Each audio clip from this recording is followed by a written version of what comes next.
Hey everyone, welcome to This One's for the Students, episode 8. I'm so glad to be here again and to have you watching this video as I share a word from the Lord. And you know what? There's some good news. There's some light at the end of the tunnel because this Sunday we are meeting for church. So this Sunday meeting for church, and we'll have youth group for the first time back next Sunday on the 24th. So we'll meet here at the church for youth group from 6 to 7:30. And I know that's Memorial Day weekend, but I thought, hey, this year's a little different, and I'm just going to have it because we haven't seen each other in a while. So I encourage you, students, to come out to that if you're around, and we're just going to hang out and have some fun and learn about the Lord and just welcome each other back, all right, and find out what we've all been doing during this quarantine time. So that'll be a fun time next Sunday for youth group.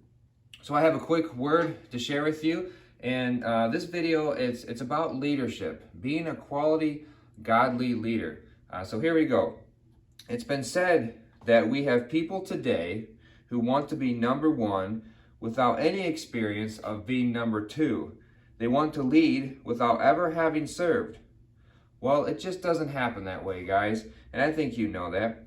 You know that you're not going to wake up tomorrow with the ability to fly, or you're not going to have strength to lift a city bus, or you won't have any other superpower that's going to take you from being an ordinary person all the way to the top in fame as a superhero. You know, everybody wants to be famous. They want to be at the top, but they don't want to climb the ladder. They don't want to scale the mountain to do the work. And my son, Oliver, he thinks that he's a great ninja because he watches the show Ninjago, and he can say "Hi-ya" really well. And so he thinks that makes him a good ninja. But you know, he's never taken a martial arts class in his life. So he's thinking, I'm a great ninja, I can do those things. But that's not how life works, right? You have to work for it. You have to climb obstacles and over the obstacles.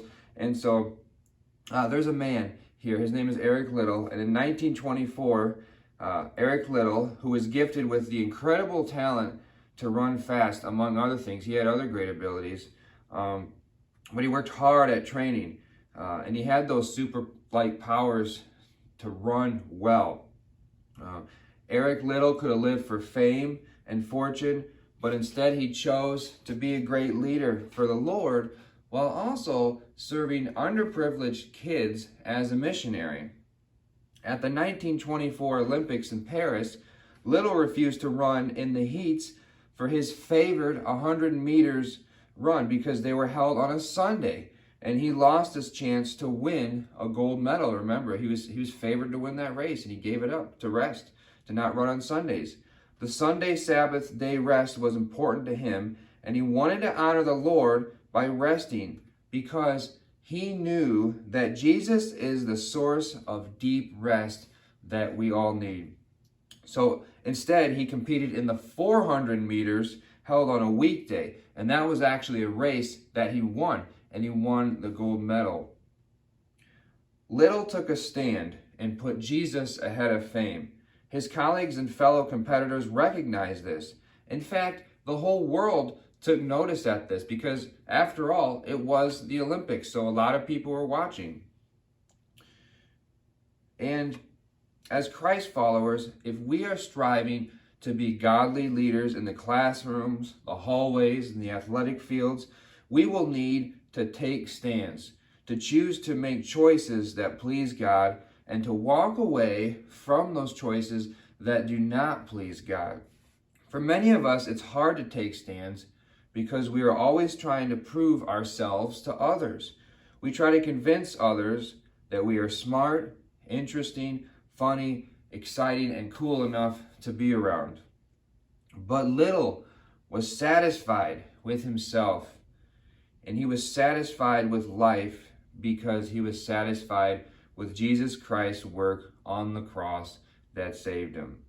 He was at peace, abiding in the Lord. Eric Liddell ran for sport, but eventually went on to serve as a missionary full-time. And on one occasion, he was asked if he ever regretted his decision to leave behind the fame and glory of the athletics. Well, here's how Liddell responded.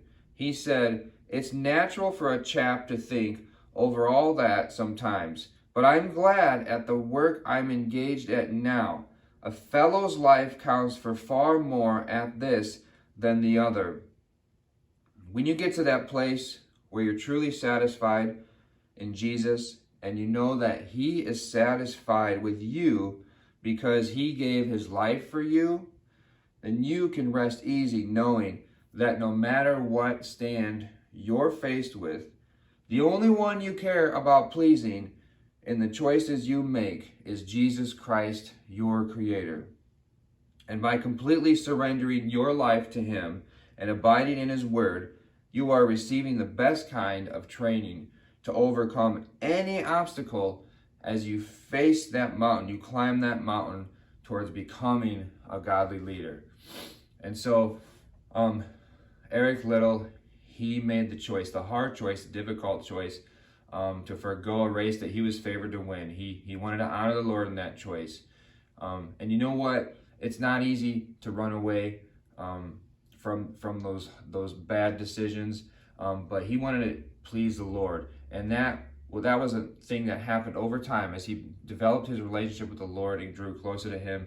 That got easier to just say, hey, you know what? I know this doesn't honor the Lord, because God's Word says that I should not be a part of this, and I want to please the Lord. So he wanted to please the Lord, and I encourage you guys to continue to grow in your relationship with the Lord, read His Word, spend time in prayer, and just know that we're going to mess up, but God is always there. He's merciful, and He's gracious, and He loves you. So something I just wanted to share with you guys. If you want to know more about Eric Liddell, then check out the movie Chariots of Fire. It's a movie from 1981, but that will tell you more about Eric Liddell's religious convictions that influenced him and how he could make those choices. So I encourage you to check out the movie Chariots of Fire. What else you got to do, right? So watch another movie. It'll be good, and hopefully you'll learn something. Well, I'm going to leave you with that, guys, and I'm excited to see you soon. So keep trusting in the Lord, and together we will be able to have some fun and meet, and it'll be an awesome time. So hang in there, guys. Thanks.